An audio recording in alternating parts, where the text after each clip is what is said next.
consumers of professional wrestling. My name is Dan Wilson, and you are listening to Receipt Radio. Consumers of professional wrestling, my name is Dan Wilson. Once again, you are listening to Receipt Radio. Normally, I'd bring you a New South Wales Newswire. They are the podcasts that I have brought to you via this medium, but I'm going to do something different. This is a special episode. I'm going to call it the Loverboy Farewell Tour and the Game Changers. I want to recap this new YouTube series that we've been gifted by Loverboy, which is following his farewell tour. Goes into detail about why he's having a farewell tour, and then some of the escapades that have occurred since that point in time, including the formation of what could be one of the most powerful factions in Australian professional wrestling. Of course, if you have been watching, I am talking about the Game Changers. So there's been 3 episodes so far of the Loverboy Farewell Tour. So I'll just break down the episodes, give you a bit of a review, and then let's talk about the Game Changers at the end. So the first episode is titled Uncle Paul. And we open the episode with a Mean Girls style promo. If you've ever seen the film Mean Girls, at the beginning, there's all the rumors about Regina George. Similar style thing here, which is like Headhunter Rig, Taylor King, the Brat Pack, and Maddie Wahlberg. They all tell stories in that Mean Girls style format. So Maddie Wahlberg's one's quite memorable because he says, one day Loverboy slept with my mum, and it was awesome. So that was his story. The Taylor King story was talking about how it was all about giving the pecker. A lot of them were talking about giving the pecker out. So, Loverboy being very generous with his pecker, quite clearly. So we get those opening sentiments about Loverboy and his legendary status as the Loverboy. What we get next, though, is something that's actually really cool, and that is the MCW Vendetta promo that Loverboy cuts, and he cuts this epic promo. He's saying, the audience is, basically trash. They're disrespecting him, but they aren't the only ones that are doing that. And he goes so far as actually calling out individuals by name. He calls out Gino Gambino over a tryout, where Gino said he didn't have any international experience and didn't have the look. And then, he brings up Chris Fresh as well, saying that Chris Fresh told him that he wasn't good enough to train the future at the MCW Academy. And, Loverboy takes exceptions to both of those things. And the crowd actually gets behind him a little bit. The way that he says what he says about these 2 incidents in particular, it really the crowd actually start to clap him, and he says, "Don't you dare get behind me." Really, really good promo. But Loverboy says, though, despite those instances, he's got somebody that does care about him, does respect him, and that person goes by the name of Uncle Paul. He gets a call on Christmas Day asking him if he's ready. Are you ready? And Loverboy at first says, "Is this who I think it is?" But after being asked, "Are you ready?" the second time, he says, "It's about damn time that you called." So like I said, Uncle Paul makes this call to Loverboy. He wants him to be part of the next generation of superstar and asks him to relocate to Orlando, Florida. Loverboy, of course, says yes. And as he put it, it was time to get the F out of MCW. So that promo in itself was fantastic.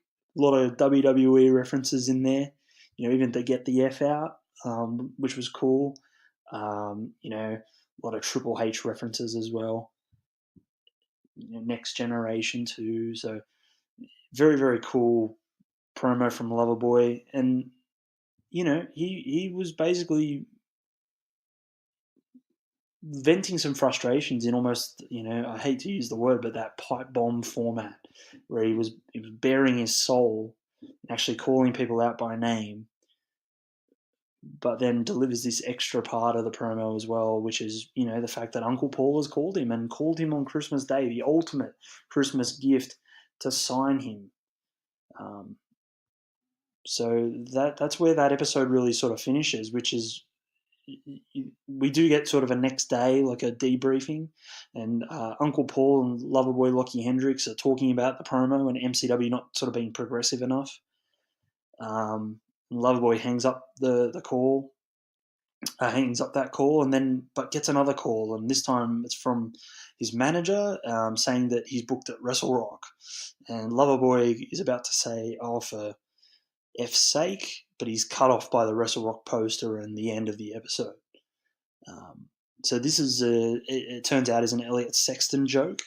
It's a throwback to an old promo from about 6 years ago or so. Elliot Sexton says, but you can also in season 1, episode 3 of Trophy Life, you see something quite similar. It sets up a similar joke where the end of the episode stops you from actually hearing him swear. So, of course, this brings us to episode 2, and of course, the very first moments of episode 2. This episode is called Curb Your Farewell, by the way. Elliot Sexton is watching episode 1 of the Loverboy Farewell Tour, and he sees his joke play out, his plagiarized joke play out, and he is quite furious. So he sets up a lunch with Loverboy to talk it out. After the intro, we get Loverboy explaining to Uncle Paul about Wrestle Rock. He's comparing it to a certain promotion in Philly during the 90s, and saying the only difference is it has over the PA commentary. And he waits for a response from Uncle Paul and says, "Yes, that is a stupid idea." So obviously Loverboy is not a fan of over the PA commentary. One other thing he also does in the conversation is he compares his tag partner for the match at Wrestle Rock, Jake Lindo, to another character to another 90s reference, where he says he's similar to a gentleman who used to say, "Hello, ladies."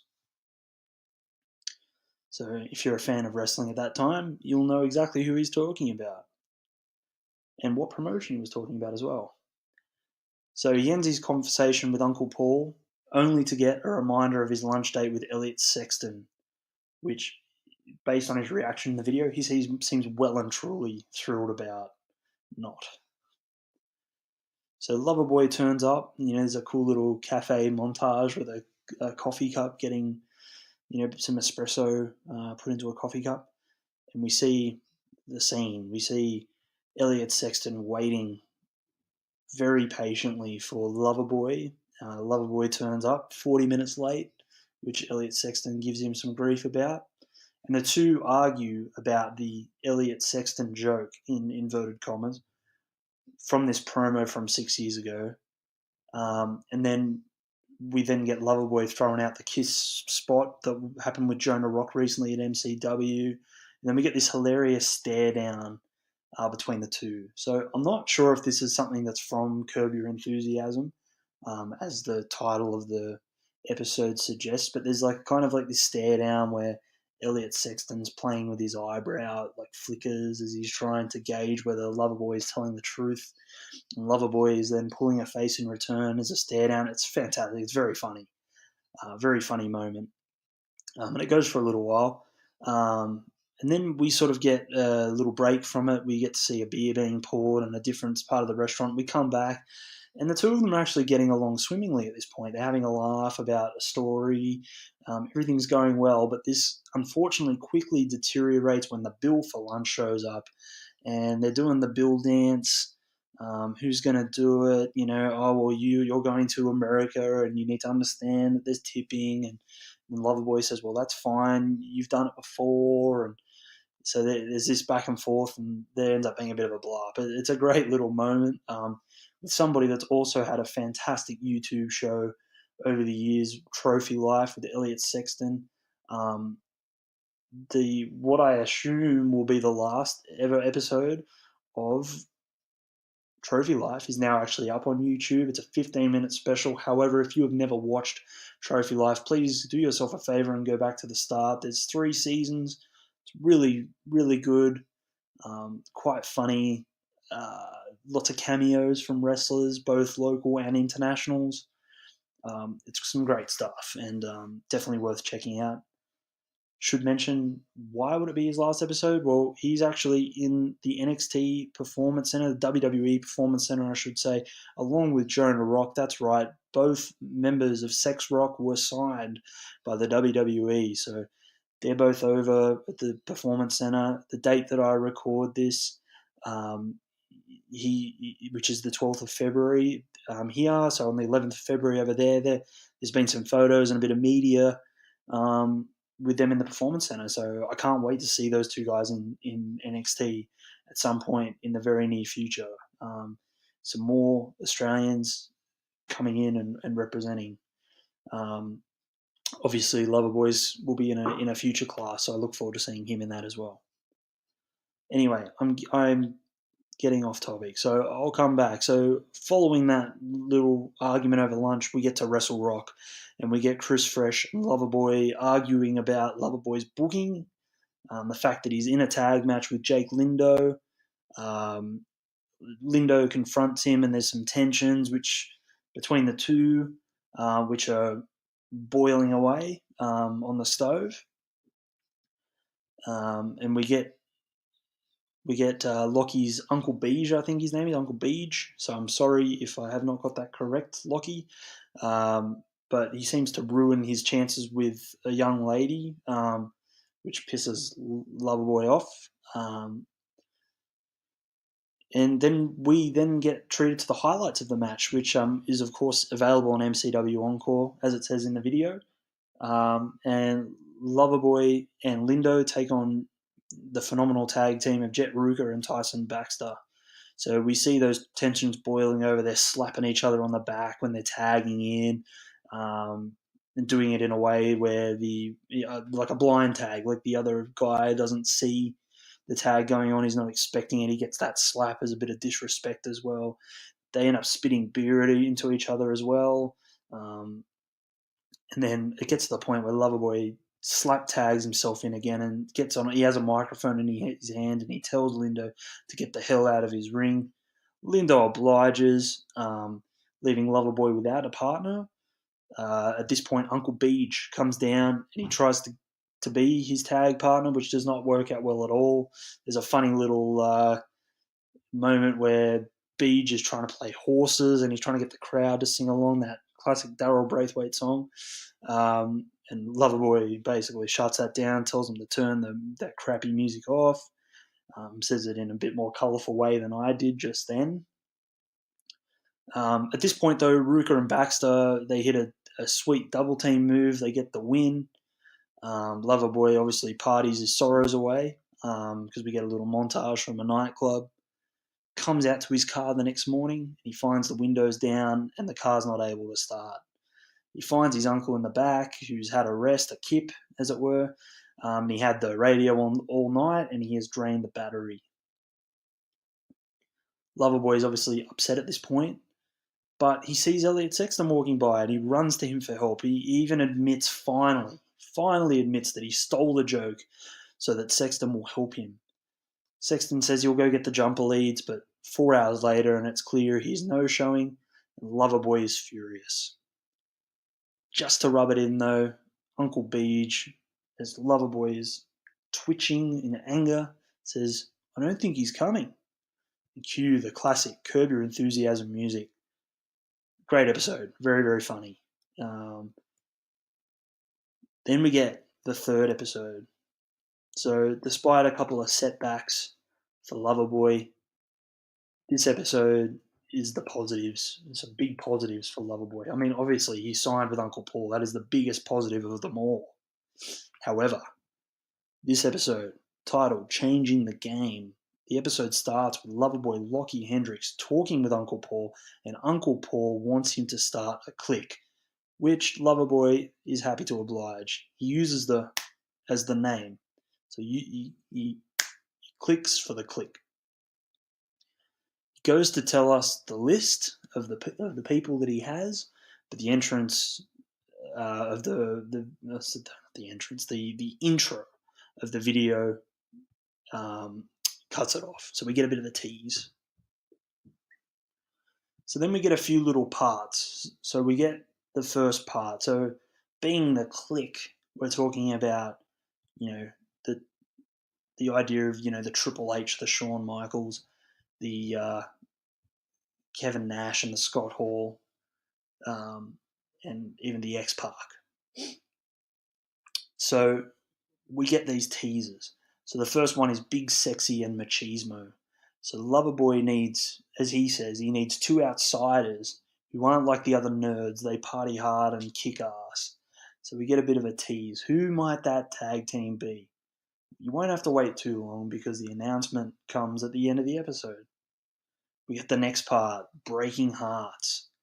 So Loverboy says he looked beyond Melbourne, he looked beyond Victoria, and he saw a guy that was breaking barriers and breaking hearts in New South Wales. But he was on the phone to this particular person in the tease, and he said that no one is more suited to this clique than him. At this point, Funtime Phil comes out and says he can't help but overhear about the clique, and he wants to be involved. But Lockie Hendricks tells him he is a B plus player, and this is in fact an A plus player clique. I'll stop doing that. I'm sorry. The final one is titled 1, 2, 3. And this next tease, it's Daniel Geller on the phone with Lockie, and Geller says he's got the guy Loverboy wanted, who might they agree that he might live far away, but he's the perfect fit for the clique. Loverboy is rather confused though from a video he received, which is not the person they'd agreed on. And we cue a video of Jax Jordan, aka the Jax Pack, cutting a bizarre promo about why he, in fact, would be a perfect fit for the clique. Loverboy seems quite perplexed by this video. This leads us to like a press conference style announcement where Loverboy sits down at the table. He's got the video screen behind him because the other members of the clique are not with him at this time, but he is making that announcement and he's going to play some short videos from each of the members of the clique as they are announced. And as Loverboy starts in his announcement, today indeed marks history. Big Sexy and Machismo are announced. So the Big Sexy unit is in fact Nick Berry, and Machismo is Mitch Waterman, aka the Brat Pack, which is a fantastic start. One of the hottest tag teams in Australian wrestling joining the clique. Breaking Hearts, the Heartbreaker, the Barrier Breaker, is in fact Matty Wahlberg. And Matty Wahlberg is announced and he cuts a great promo about each member being great on their own, but together they are something very special. Finally, 1, 2, 3 is announced, and it is the child star, Taylor King, who would now like to be referred to as the 1, 2, 3 King. And he states that Uncle Paul and Loverboy made him an offer that he couldn't refuse, and he signed on the dotted line when Daniel Geller turned up at his mansion with the contract. So it's a great, great team that he's got here, a great clique, as it were. Loverboy says, screw your TMDK and screw your Four Nations, as we and they basically then all take turns in saying these words, which is We are the game changers. End episode. So very, very cool. Um, Great little moment in the web series. I can't wait to see what happens next. I'm looking forward to the next episode.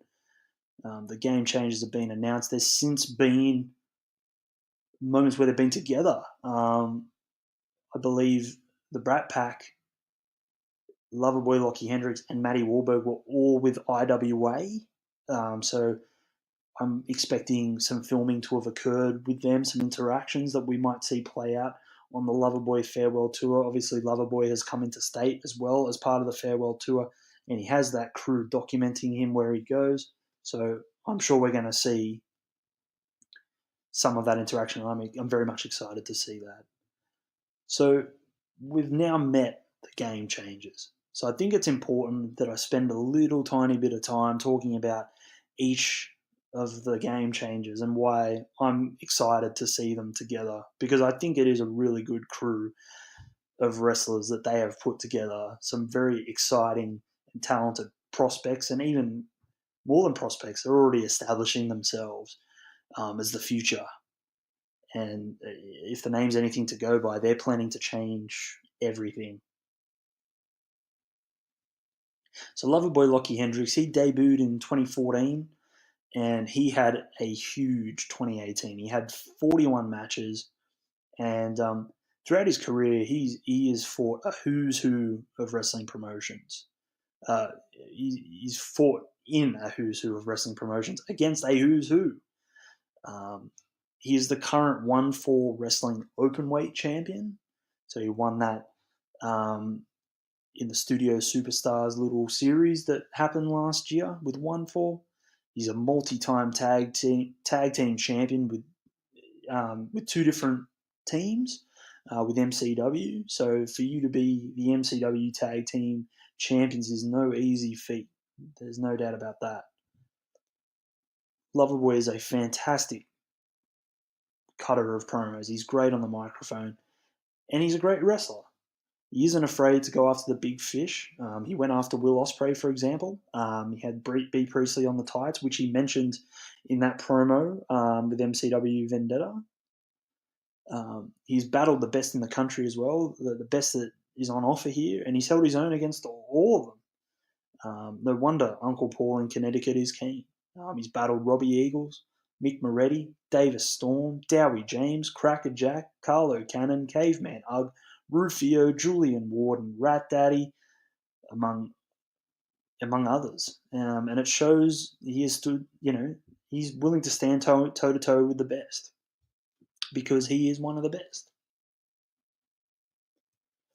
The Brat Pack, have been taking the tag team scene in Australia by storm since 2016. Wrestling for the likes of MCW, IWA, BCW, Wrestling Go, Mayhem Pro, battling some incredible teams along the way, including the World's Friendliest Bastards, which featured Loverboy Lockie Hendricks, Law, Sex Rock, Chock Blockers, the Philippe Brothers, the Prehistoric Death Cult, the Kelly Gang, the Untouchables, Mustache Mountain, Conco, and the Fudge. In a short time, they've battled their way to the top and have dispatched challenges left, right, and centre, establishing themselves as one of the hottest tag teams in Australia today. With their reign as MCW Tag Champions, they essentially held the belts for the equivalent of an entire calendar year. Incredible, and why wouldn't you want them in your clique?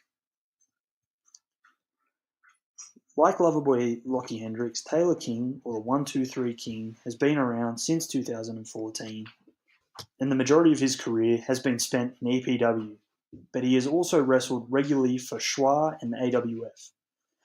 The Child Star has also wrestled some of the best the country has to offer and is a former Schwa Tag Team Champion. Taylor was particularly active in 2018, wrestling a whopping 38 matches, including 16 of those in September alone. Taylor brings even more confidence and star power to the team and ensures the game changer's reach goes beyond that of just Melbourne and Sydney. Matty Wahlberg is the barrier-breaking, heart-breaking Babe, that is the 21st century success story, the natural born athlete. And based on his current progression, he will have an incredible year this year. He is the Nui Pro middleweight champion and has been so for 213 days now. FWA champion for 135, 136 days now. Both of those and still in counting. And he's held the Wrestling Go silver medal for 336 days as well. I think it's fair I say he is the most decorated of the bunch. He's absolutely dominated the New South Wales scene with expansion on his mind, and he looks to conquer Australia. He can do that with the Game Changers and their Australian takeover. So there you have a faction that could very well rival the likes of the Four Nations and TMDK when it's all said and done. They're young, hungry, brash, cocky, talented wrestlers on the rampage in a city near you, for the time being anyway, and they're called the Game Changers. Like I said before, I can't wait to see what happens next. So thanks for listening to this special episode of Receipt Radio, the Loverboy Farewell Tour, and the Game Changers. You can follow me on Twitter at PNR Wrestling. You can also search Potato on Receipt to find me. You'll also be able to do that on Facebook and Instagram as well. Thank you for listening, and if you like what you've heard, review, subscribe, you know the drill. Until next time.